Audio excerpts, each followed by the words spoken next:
আল্লাহর কসম করে বললে ভুল হবে না, এই দুনিয়ার মুসিবত, দুনিয়ার বিপদ, এটা কোনো মুসিবত নয়, এটা কোনো বিপদও নয়।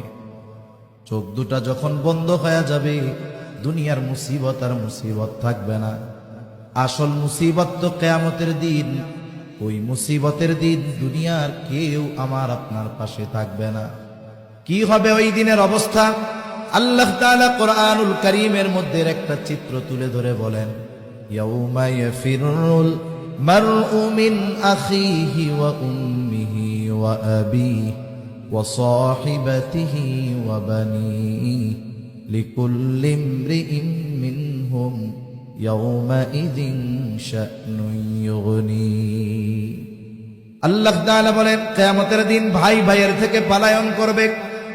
ওয়া উম্মিহি ওয়া আবিহি, পিতামাতার থেকে পলায়ন করবে। ওয়া সাহিবাতিহি ওয়া বানিহি, স্ত্রী সন্তানদের থেকে পলায়ন করবে।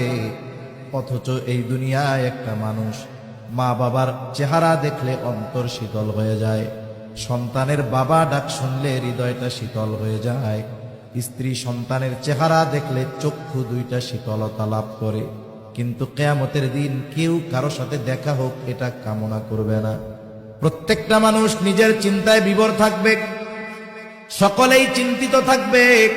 আমার আপনার নবীজিও সেই দিন চিন্তিত থাকবে। সবাই চিন্তিত থাকবে নিজের জন্য, আর নবীজি চিন্তিত থাকবেন তার উম্মতের নাজাতের জন্য।